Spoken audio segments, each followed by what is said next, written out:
Coming up on the Branding Deep Dive podcast. That original like Porsche, like those old Porsche 911s represent this like purity, this like this closeness to this original ethos that Ferdinand Porsche had back in the day. And so you have people that will pay top dollar just for like $40,000 just for a rusted out frame of an old Porsche. So it's the idea of tapping into that niche and like going into like capitalizing on that market.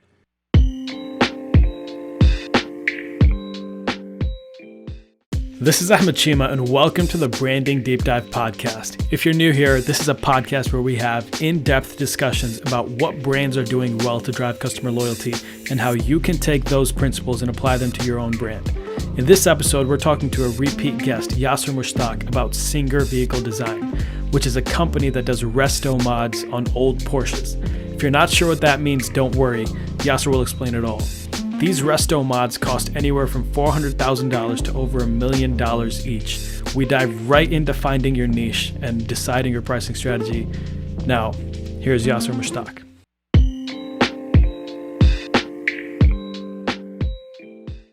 All right, everyone. Welcome to the next Branding Deep Dive episode podcast. Chima, why is Yasser back on this episode? What is going on today? Why do you sound so... You sound so confrontational. Like, why is Yasser back on? It's a joke, bro. No, I get it. Hey, it's real funny. Everyone's laughing here. But yeah, we have Yasser back on. Yasser, thanks again for coming on. Yasser, for the audience, if you don't remember Yasser, he was on the Hummer Deep Dive with Ahmed Nadeem as well. So Yasser is a car guy. And so that's why he's on today. And we're talking about a company that after we did the Hummer episode, Yasser actually texted me the link to their website. And I was looking at this company. I'm like, man, I had never heard of it before. And it's a company called Singer. So Yasser, I'm going to hand it over to you now. What does Singer do? Who are they? What's their background? Like, to someone that has never heard of Singer before, explain Singer and just give us paint the picture for us. So, Singer is a company that's primarily involved in creating resto mod cars of old Porsches from the 60s and 70s, and their goal was to create one car that does everything. They argued that the Porsche, especially the older air-cooled Porsches, are amazing platforms to build a car that you can drive every single day, to have that experience of that driving feedback that an old school car can only provide, while simultaneously, bringing that car up to modern standards. So putting in a newer engine, like newer bodywork, just bringing the car up to 2021 standards, while still preserving the original kind of magic that made old Porsches what they are. So the audience, those of you guys that are listening, I know what you're thinking. It's not that big of a deal. So here's what got me. And so Yasser, I'm going to ask you, how much do these cars cost? So it's a complete custom job, but like the lowest that they will make, deliver a car for you is about high $300,000. Yeah, so which is more expensive than like a Ferrari. Yeah, so $400,000. Yeah.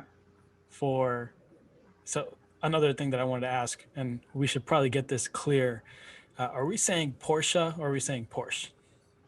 It depends on how snobby you want to sound. It's like, in German it's pronounced Porsche, but like if you want to go around calling it Porsche, everyone's just gonna be like, okay, like look at this guy, he knows how to pronounce Porsche, and like we don't, like we get it, bro. Like so, whatever you guys are comfortable with, no one's gonna judge you. Okay, so I'm okay saying Porsche. Yeah, go for it. That's what I'm gonna say too. Okay, sweet. I'll say Porsche. Thank you, Abdul, for being the snob in the room. The black, yeah.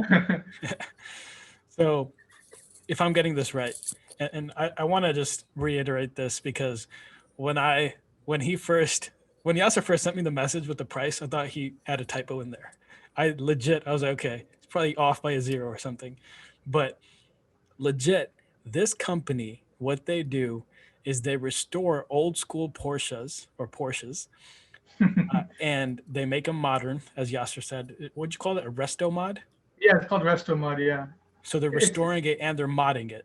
Yeah, exactly, yeah. And so can you break down both those words and what they mean in the context of cars too? So like a what's a restoration? So as you can imagine, a car from the 60s is gonna have like old car problems. It's gonna have like old rattly interior. You know, like the engine's gonna be like old and like old car problems. I'm sure we're all familiar with that. So the goal is to bring a car up to standard. And so usually when you restore a car, you'd use original parts. You'd use the parts from the 60s and 70s. You know, remanufacture them and restore the car. But a new trend that we're seeing in the car market is the idea of like resto mods, where not only are you restoring it to like fulfill the original intent of like the design and the engineering of the car, but you're modifying it in ways that amplify those original features while still staying true to the original core ethos of the design and engineering of the vehicle. And this is not something that Porsche undertakes. This is something that someone else decided to do. Some guy named Singer. I don't think his name is Singer. He's like some British like guy who lives in California, like hippie like kind of vibes. But like yeah. Okay, so it's not associated. Rob Dickinson, I think is the guy's name. California decided to start a company that's going to do resto mods, and not only resto mods on any cars, specifically Porsche 911s. Yes, exactly. Yeah. And I think wait. It gets even more niche than that. Not just Porsche 911s. Yeah. 911s and Yasser, what years are they doing it for? They do in certain generations, but pretty much like the Porsches from like the 60s and 70s. That's it. Like up to the 70s, they'll do those cars. So it's very niche, like you said. It's crazy. So I'm going to take a step back already. Like, I mean, I know we're just getting into this story and we haven't really dived in as like to the whole everything they do and what they stand for and everything. But already, like right off the bat, I just want to touch on how niche of a market this is. Like, to me, this is mind-boggling. Like, I did not in my wildest dreams think that there'd be a market for this type of product, but there is. And the people that are in this market are willing to pay upwards of $400,000. By the way, I should clarify, like $400,000 is like the minimum. Like most, a lot of times they'll showcase their vehicles, and oftentimes they're like closer to $600,000 range. Yeah, I saw one the other day that was $1.8 million, right? Like, yeah, the baseline, let's just say up to $1 million. Let's just say they're willing to spend a lot of money on these cars, right? And so what I want to bring it back to is the people that are listening to this understand that when you say that we're making a product for everyone, in reality, that means that you are as dispensable as everyone, right? So for example, if I have a pen, right? If I don't like the quality of this pen, I don't like the way it's happening, or if I just can't get it at the store, if I can't get it at Meijer, I'll just go to Walmart, I'll get a different pen, right? The more niche you go, the more you differentiate yourself, the more you clarify who it is that we're making this product for, the more you can charge a premium for it, right? And so people that are in, I think it's very important, especially in the service industry. And Yasser, I don't know how you'd classify Singer, but I would classify Singer as actually a service rather than like a product company. Oh, of course. I mean, like it's not you just go in there and you be like, hey, can I get that car? Like you go and like you meet the guy and you tell him like, okay, here's what my expectations are. Like it's completely custom. Like if you watch some of their videos, certain people that would buy their cars want more noise insulation, so like they fly a guy out from like the aerospace industry to work on like sound insulation. It's complete custom. It's so niche. It's crazy. Let's talk about that a little bit. Like, let's say, I just sold Branding Deep Dive for billions of dollars, and I need to find a way to spend my money, right? And so I'm like, hey, I want a Singer car. So what's the process? What do I do?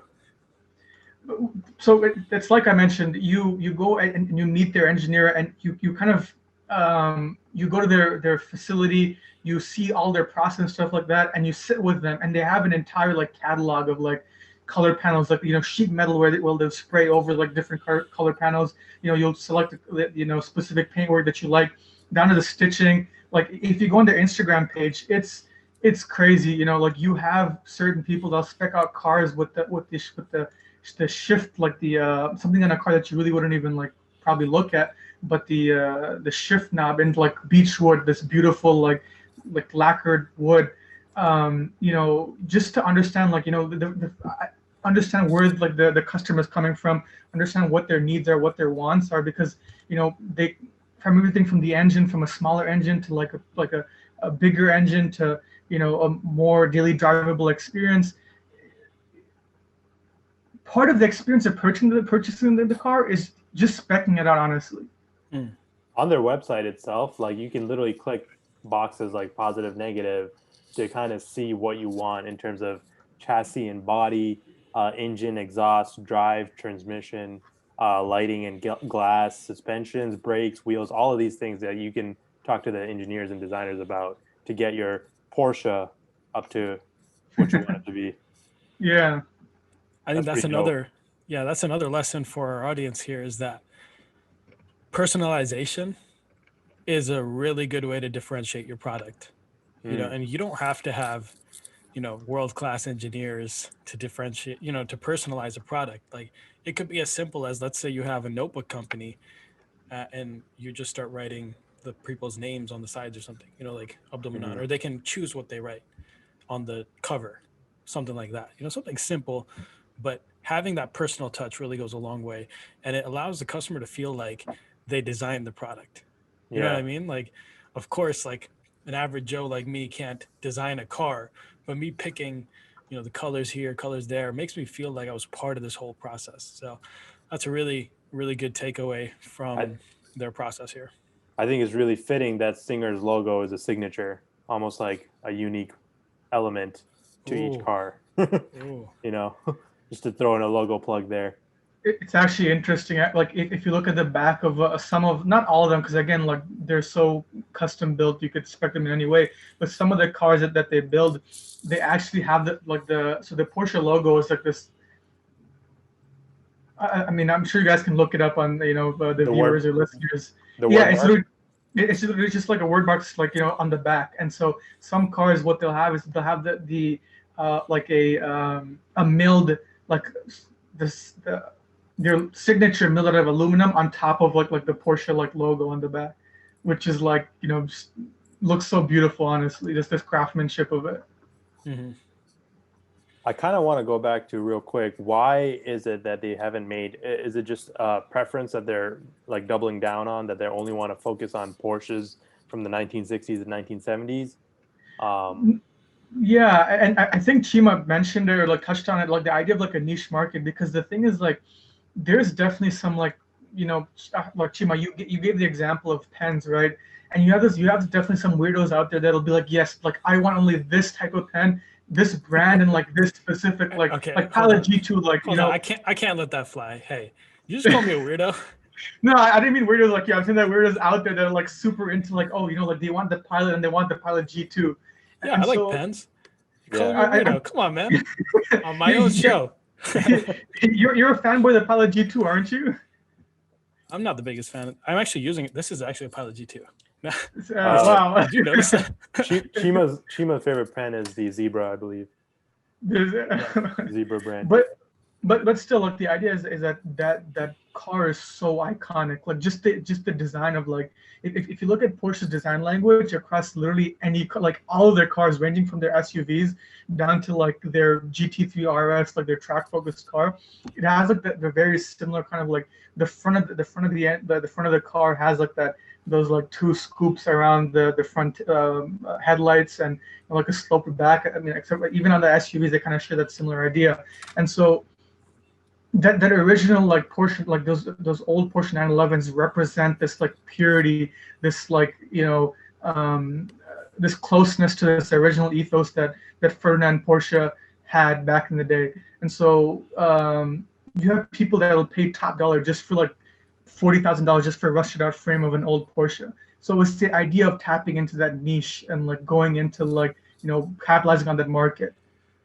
Another thing I'll add on here is that having a certain expertise makes your work less interchangeable. And why that's important is, especially if you're in the service industry, like let's say you have a accounting firm, right?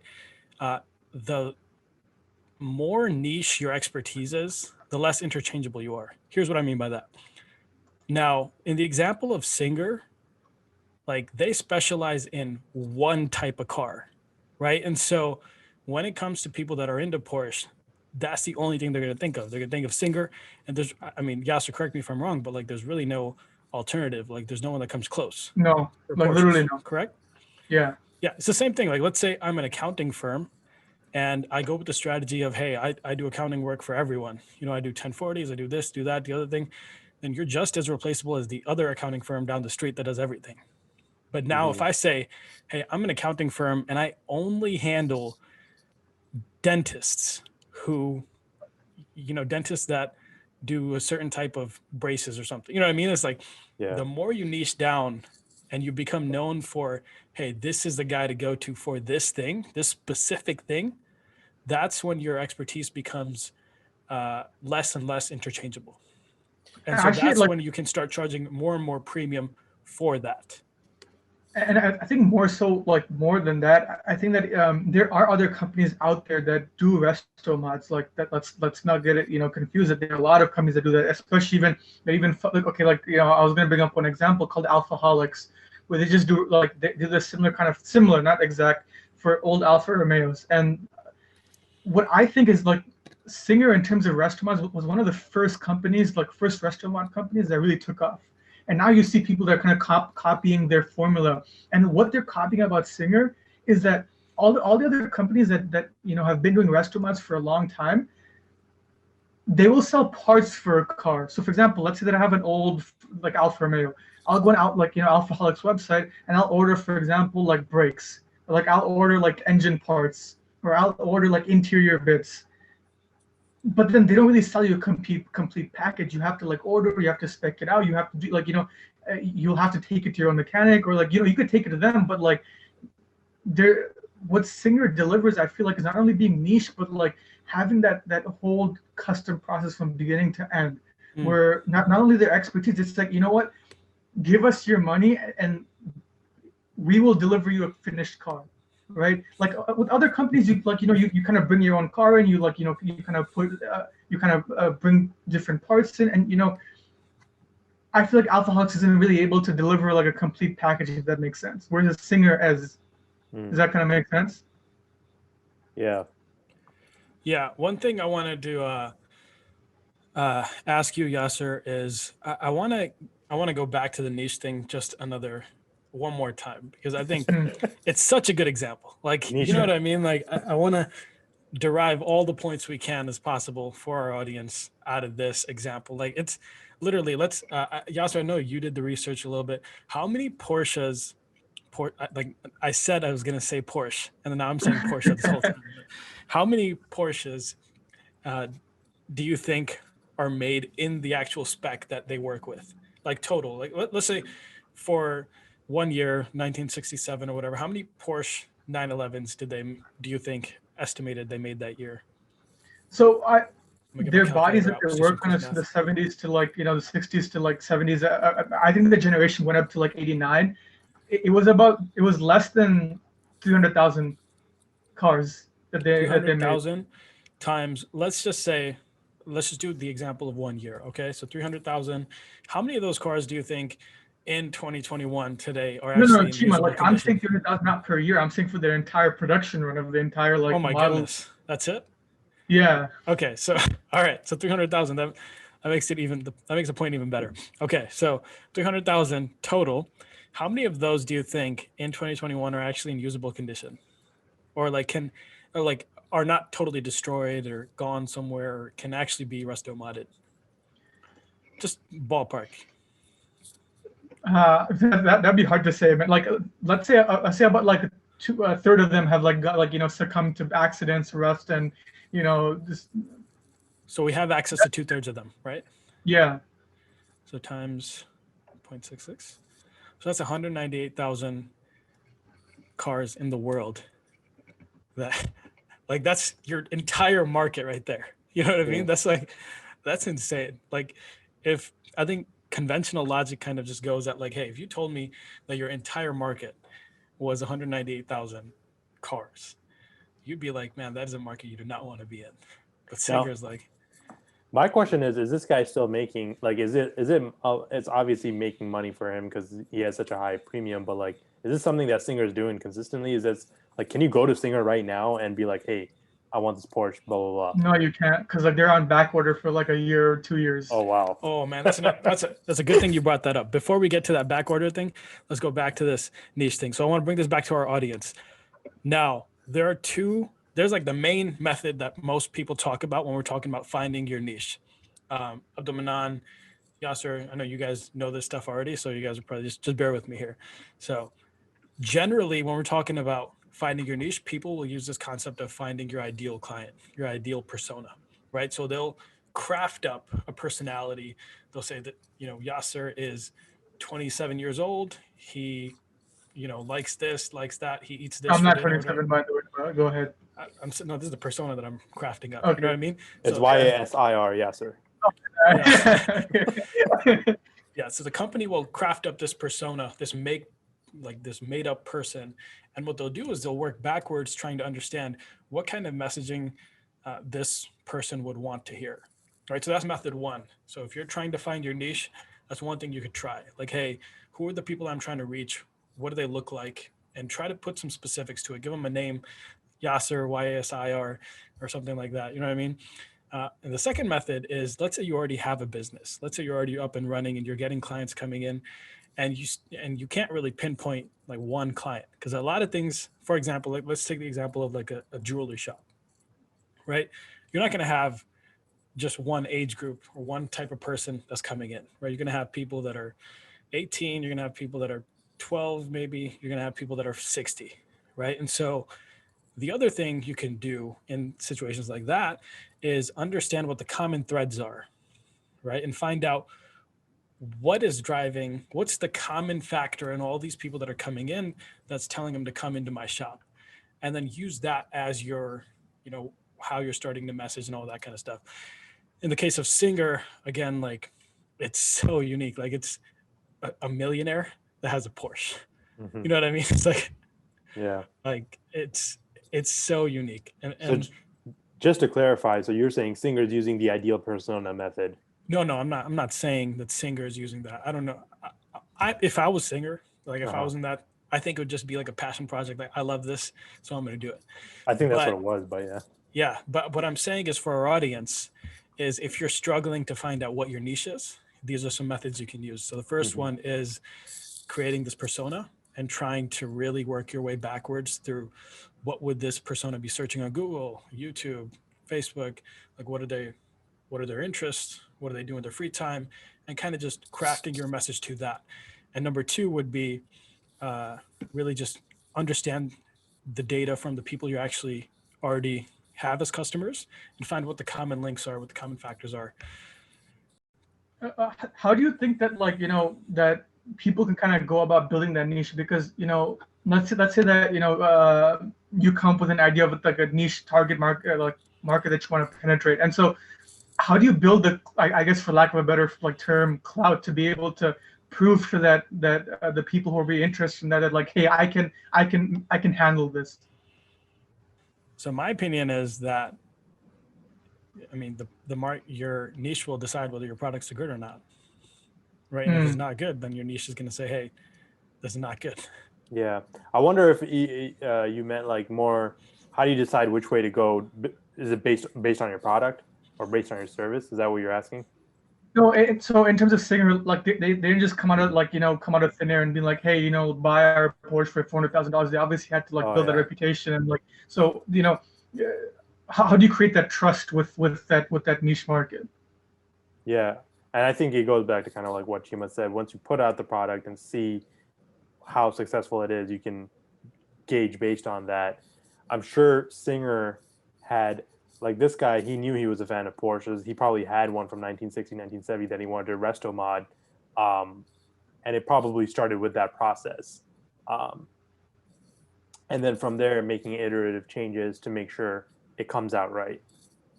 I'll give you an example. So Abdul Manan, I hope you don't mind me sharing this, but Abdul Manan is actually working on a medical data miner, like a digital and a physical product, which is essentially what it is for people that are in med school on their emergency medicine rounds, if I'm correct.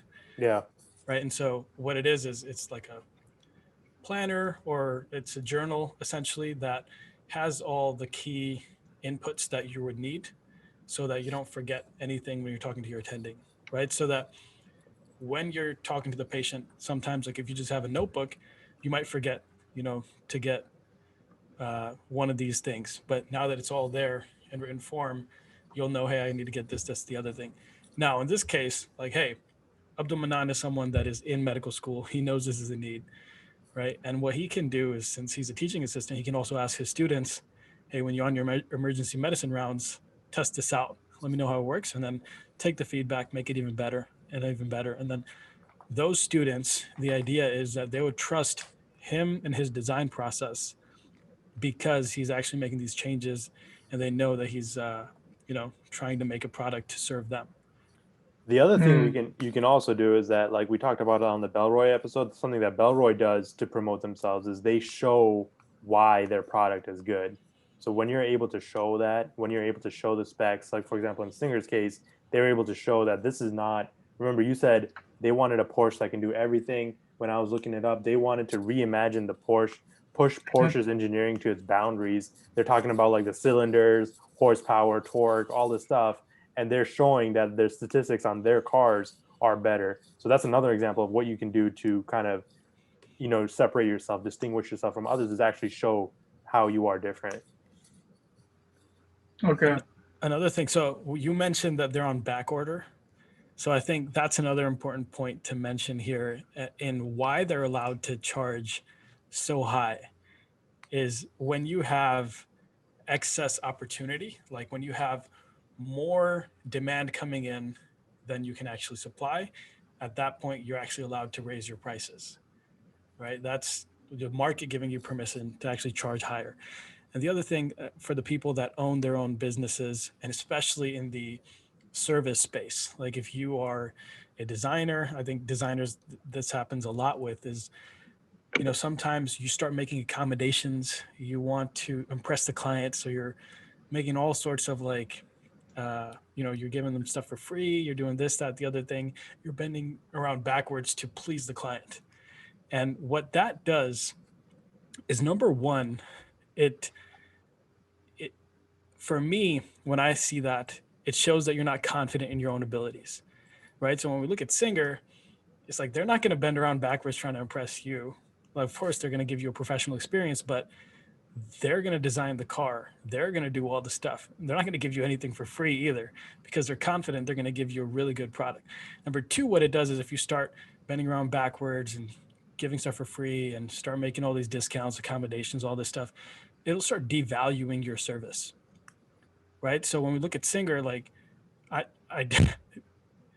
I'm even laughing thinking about it. Like, imagine like a Black Friday deal for like a Singer. You know what I mean? Like, it's just out of the question, because it's such a it's a product that demands such high quality or I mean, yeah, like service. if you just look at their Instagram page, like they look like art pieces on the interior, just beautiful, like handcrafted stuff. It's amazing. Right. And so again, I want to just nail that point home for the audience that's listening, is that, look, if you have a service business, I mean, I understand sometimes you're in tough situations or whatever, but you never want to give the impression that you're not on back order. You at least want to give the impression that, hey, I got clients coming in, I got a lot of stuff to do. I'm going to try to squeeze you in. You know what I mean? Like, don't be mean about it, but definitely like that impression, being on back order, that says something about your quality. You not willing to sacrifice on price, you not willing to actually give time as freely as some of these other people. That says that you're in demand. It says that you're worth something. So actually, that reminds me. Like, now that you mentioned that, like that point brings up like another brand, and maybe I shouldn't mention them by name, but there's this other brand that's created a niche around them that doesn't really exist. Maybe I should just say like Daniel Wellington watches, where they just take like watches from like Alibaba and they resell them with like a fancy like this. Oh, look, we're making nice watches cheap, and so like, what do you think about that kind of like the ability, and I respect it. You know, like it's a hustle, and it seems to be working. But do you think that there's a way to kind of create a niche out of thin air, like create this market out of thin air, or no? All right, so this is really good that you brought this up because actually I wanted to somehow get to this point, and I feel like I'm hogging this show at this point. Like I feel like I'm just kind of, I just keep going off. So you guys feel free to like rein me back in and tell me to sit in my corner and stop talking. But um, here's the point that I wanted to get at. I just didn't know how to kind of segue into it. Is when you start competing on price, that's a game that you're never going to win. If you're in America, like, okay, let me rephrase that. I said that wrong. That is a game you can win if you are relentless. You're checking every single day for the lowest price. You're going, you're trying all these new sorts of things. Whereas Singer has done the same thing for how long? Like, how long have they been around? 50 years. Not 50 years. They've been around for like Singer more than themselves? Yeah, 2009. So like yeah, they've been there 11 for like years. 2 decades. Yeah. So Singer's been around for 2 decades or whatever it is, Yeah. right? And they've been doing the same exact thing. Yeah. Right. They're not constantly worried about, oh shoot, like I got to find it. The new pop-up came up and they're selling their watches lower than I am. Now I got to find another product. You know what I mean? Like they're not in that race. So that's number one. Like, and number two is I don't think that's a niche. I don't think you can call cheap products a niche. You know what I mean? Like I think Yeah, when we're saying niche, everyone wants cheap products. Everyone wants a watch. That's everyone. And so if you're marketing to everyone, you're going to be in this constant race to the bottom. And so what we're saying on the Branding Deep Dive podcast and what we want you guys to start thinking about is like, do we want to compete with Amazon? Can we compete with Amazon, Alibaba, and these people that are doing this for cheaper? And I think the answer is, if you're in America, no. Because they're just going to outcompete you. Yeah. So first off, it's a never-ending race. They have all the resources. Your customers are never going to be happy with you. They don't care about you. They just want the cheapest product. They're not affiliated with your brand. And I don't know this brand you mentioned, so I don't want to speak to that in particular, but I'm talking about the concept, and this is what I believe in the concept of going for the cheapest product. And I genuinely believe that the businesses that are out there, the brands that are listening to us, what you want to do is set yourself up, like design your business for your ideal customer and work to serve them. These people that actually value what you do. Don't go around chasing the people that are looking for the cheapest price. Just work on your quality like Singer to the point where, hey, we're designing this product for like literally 0.00001% of the population. Probably even less than that. You know what I mean? But we're going to crush it in this singular domain. Right? What would you rather be? You know what I mean? Like, yeah, it's I think it's a no-brainer, but I do believe it takes a lot more effort to actually craft a brand, and it has to be a labor of love. You know what I mean? You can't just create a brand like Singer trying to make a quick buck. It just doesn't happen. That's a huge point. Yeah, if you're trying to make a quick buck, what'll happen is you're going to start finding shortcuts. Yeah, and then your quality suffers, and you can't charge $400,000 when you don't have good quality. And a classic example of taking a shortcut is to say that your target audience is everyone. I think me and Chimo, we both know examples of people that we've worked with that say that, we want to provide this service or this product for everyone, right? So here's where I think in the people that we've worked with, I don't think that is a shortcut they're taking. I think it's just a lack of understanding. Clarity. Yeah. But I mean, what it ends up becoming is a shortcut because then you don't have to think about how you're going to distinguish yourself, and that is a lot of mental capacity taken off of your energy and your resources. Right, that's a really good point. Yeah. One thing, so Yasser, I wanted to ask you this, and I couldn't for the life of me figure out why, but I watched 2 Top Gear episodes with Singer cars, and neither one of them were the Top Gear people allowed to drive the car. And so, like, Top Gear is a show you go to watch to see how the car actually performs. But the whole, like, 20 minutes, 10 minutes, I mean, each video was different lengths, but they just talked about the design details, how sick this was. They opened this up, opened that up. But they didn't actually let them drive it. So I was wondering why would you Was not that the let recent Top Gear drive your all-wheel car? drive one? What Or was that? the recent one, the rally car one that they made? They didn't let them drive that either. Yeah, I don't know. That's weird because one of them, the ones that like James may have, I don't know if there are viewers out there who are like into Top Gear like that, but he drove it. But that one was a specific model that was like they mentioned in the video, right? That it was a one-off car. I mean, all their cars are one-off, but this is like someone hit them up and be like, hey, I want like the most bespoke Singer. Like you guys already make bespoke cars. We get that, Can you but like define forget that word? bespoke. Yeah. Let me Google it. Okay, Google define. My understanding Bespoke. for the audience while you Google that is that bespoke essentially means that each part is custom made, hand built. Yeah. So like this person must have went up and be like, okay, forget all the Singers you've made. Like you guys have like something going. Obviously, every single car is unique to like whatever people want, but I don't want that. I want something like completely unique. And so they built like this Safari edition. And so I imagine that they didn't let them drive it because it was such like a new endeavor for both Singer and like the customer that they didn't want to put any miles on it or take away from the special nature of like just how special that car was. Oh, actually, now that you mentioned that, I think I do remember reading on their site that when you bring in your car, you're going to have the same odometer reading. So I think that might be one of the reasons why. Oh, wow. Yeah. So I guess Top Gear would have to go to an actual owner to get permission to actually drive the car. Or get those engineers that can reset your odometers. They're not called engineers, they're called thieves. I think that was a good discussion. Chima, you have anything else to add?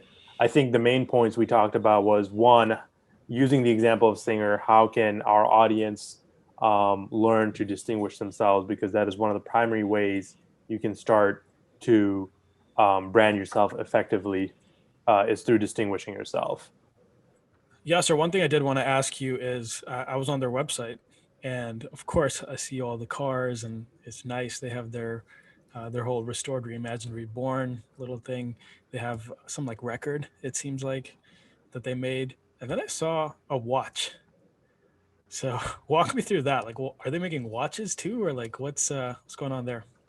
So they're pretty much the idea, again, it goes back to the Singer car that they make, the Resto Mod. The idea is to take like a Porsche and then Restore turn it in, restore it, and then modify it to like to create a one car that does everything, right? To be able to bring old and new and like create some sort of like product that's able to deliver the best, that's able to deliver best of both worlds. And so I feel like they took that same approach to their watch, where they the watch is actually built out of real old 60s and 70s Porsche parts. So if you watch some of their videos where they go through some of their design and their engineering process, they keep a lot of their old parts from cars they don't end up using, they don't meet their standards. And so what they do is with these cars is that they take those parts from those Porsches they don't end up using, and then they create these handcrafted, custom-built watches that fulfills that same kind of like ethos that they have of their cars into like a watch. And going back to the decision of the watch itself, kind of like Chima said, where you talk about like what is this target audience and what do they look like, this personality. One of the things that Rob Dickinson talks about is that there's a culture amongst race and sport car enthusiasts that they also wear nice fancy watches, like classic automatic watches. And so he's taken this personality, and then if he wanted to expand on an opportunity to produce a new product, what is he going to do? He's going to take from that personality so that he can continue to build the same tribe and work with the same tribe. And that is the tribe of people who are into sports, chrono watches and stuff. That's a really good point. Again, understanding your tribe.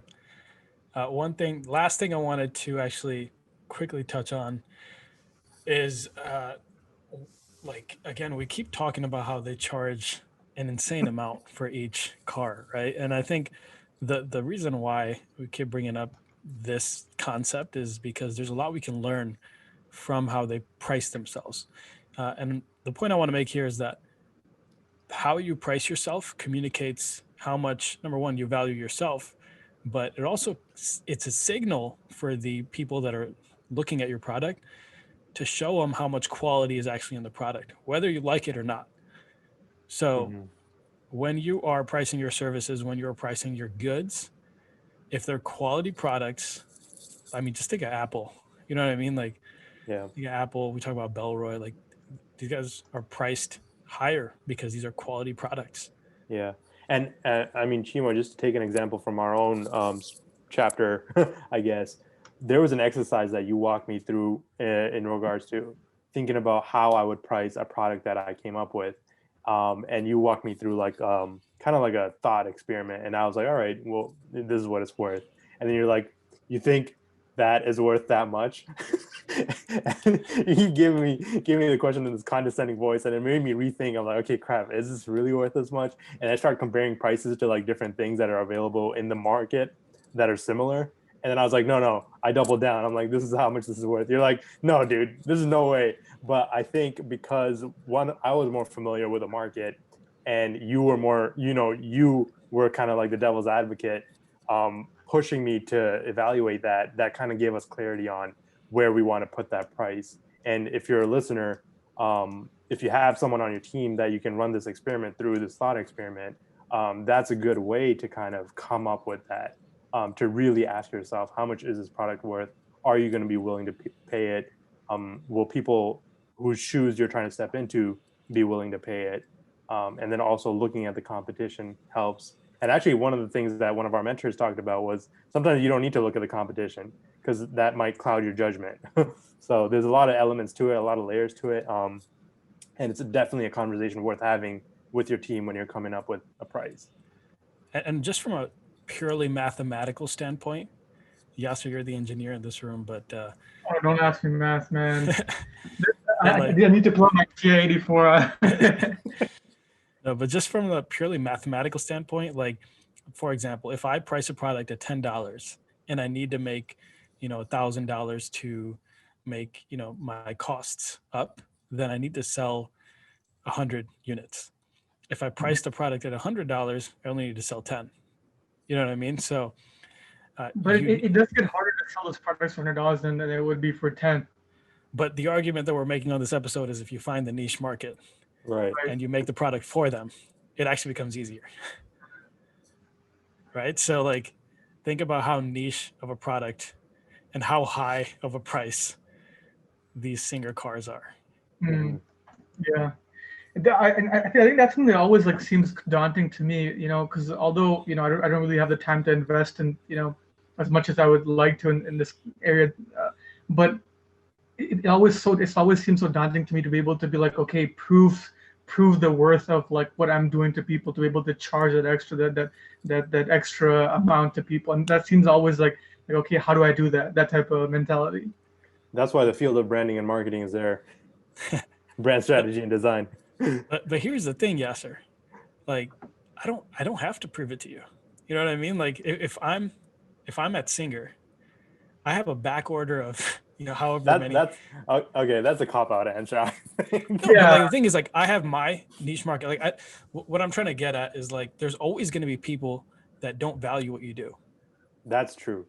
You know what I mean? Like you don't need to justify your price to every single person that comes across. Like I don't think I'm ever going to convince my dad on like the price that I charge for like certain things, and like I don't think I could ever get him to like be like, hey, that's a good price for that. Because he just doesn't value it. Like some of the camera equipment I have, some of the things that I've spent money on, like for him, it's just a foolish waste of money, right? But that's something that I value. And so I'm this is a deep, willing to part deep money. dive podcast, not the Ahmed Chima's Issues podcast. I'm just messing. No. But like, I think to even to like take that example down to a very basic level, imagine you're a burger company pricing burgers, and someone who's vegan comes up to you and be like, I'm not going to pay that much. Is their feedback to you valuable on your price? Hey, where did you get that example? I feel like I've heard it. Yeah, from Jordan Harbinger's podcast. I talked about it on Jim Shark's episode. That's gonna come out. Okay, yeah. I don't know when relative to this episode. Yeah. Right. The point is you're not gonna take pricing advice on your burgers from a vegan. It's like a really, really like absurd example, but it just goes to show that like Shima said, you're not gonna be able to sell your value to everyone. Let's just say Ahmed Shima starts like a pen company, right? He sells pens, and then he prices his pens at $100 per pen, and he goes to Walmart. He's like, "Hey guys, like stock my pens at your store." Now people are gonna walk in the store and be like, oh, "I've never heard of Ahmed Shima pens. Like, why should I buy into it?" And they won't. They'd rather just go for like maybe like another like $70 pen. They're still looking for quality. So your product will just sit there on the shelf, but versus, for example, if you introduced your product at a lower like buy-in cost and then increase it over time, wouldn't that be more effective? I see Chima salivating there, so I'm gonna let him take this one. Yeah. So I think there's a couple layers to this answer. So first off, like you don't launch a product that you're trying to build a brand like that. Like, so if you're trying to charge a premium, it's not going to be sold in Walmart. Like, I'm sorry. No, I know. But Office Start there. Target. Yeah, Target. Let's take that second piece of what you said is let's start lower and go higher. You can't do that. Once customers are used to like, hey, Ahmed Shima pens cost this much, they're not going to be receptive to you increasing your prices unless you're giving them something else. So if it's the same price, like if I'm looking at this Pilot G2, if tomorrow they double the prices, I'm gonna be like, what the heck's going on here? You know what I mean? You can lower your prices, as you kind of get more efficient. In my opinion, it's better to start high and go lower than it is to start low and go high.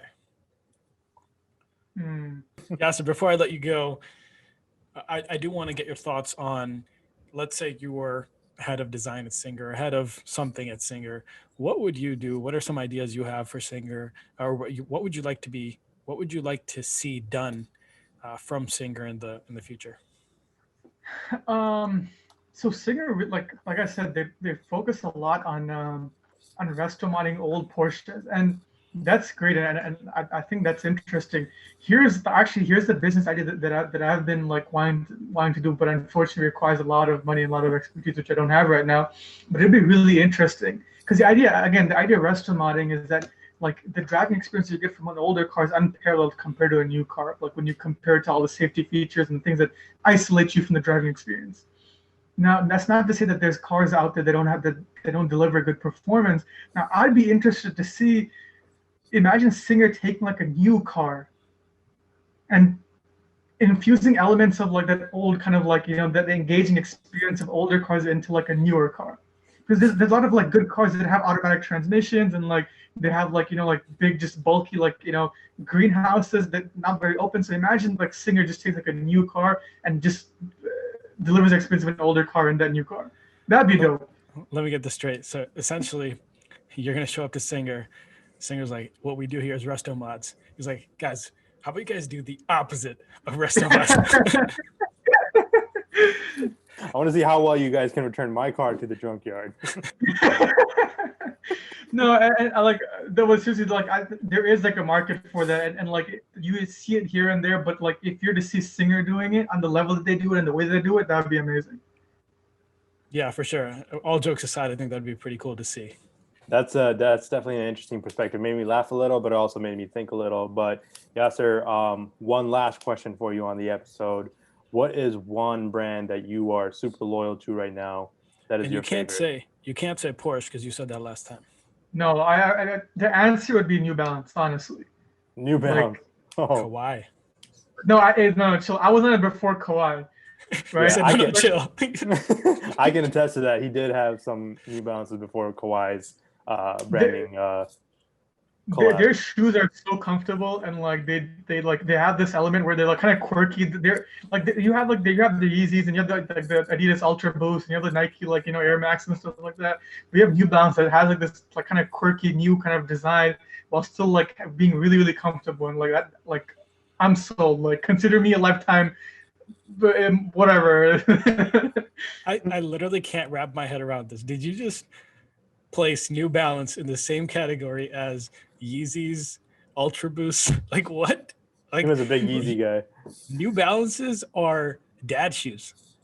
You know what I mean? That's what you're saying. That's what you're saying. Hey, I'm sure when Singer first came out, people had their doubts about it, and you're the naysayers about New Balance. It's like there were people about Singer and Ahmed Chima Company. Hey, but in the future, you never know.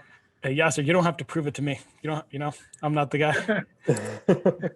All right, Yasser. Thank you for joining us. It was a great pleasure having you. Hopefully we'll get you back again soon. Keep sending us your ideas. We love to hear them. And until next time, thank you.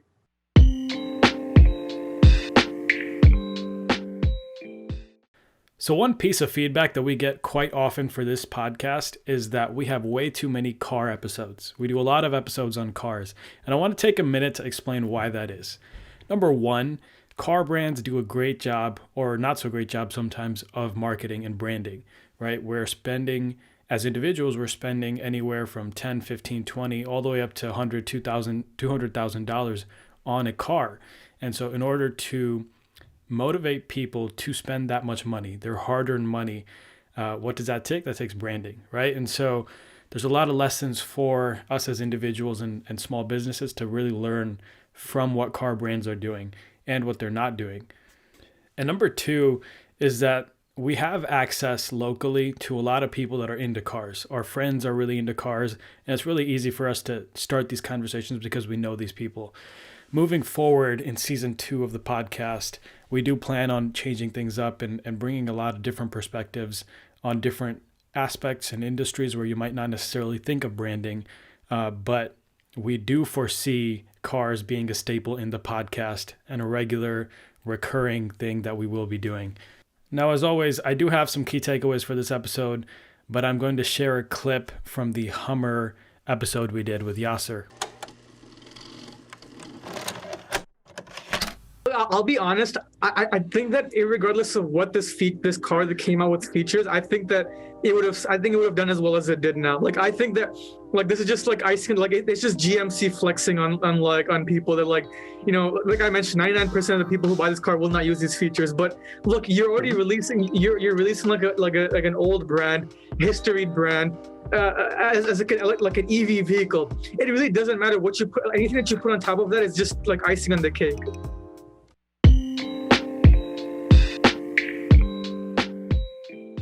If you enjoyed this episode, I am sure you will enjoy the Hummer episode. Check it out wherever you're listening to this podcast. Now, here are my key takeaways. Number 1, find your niche. Understand that if your marketing strategy is to market to everyone, in reality, you're marketing to no one. And number 2, charge a premium. Once you've found your niche, you have to understand that these people, your niche, are willing to pay a premium for your products and services. If you price your products and goods too low, what you're doing is communicating to your niche that it's not of value. If you are still listening right now, I want to take a minute to thank you. You listening, your support, and your feedback is what keeps us going, and we truly, truly appreciate you. Thank you. That's all for this episode. We will see you next time.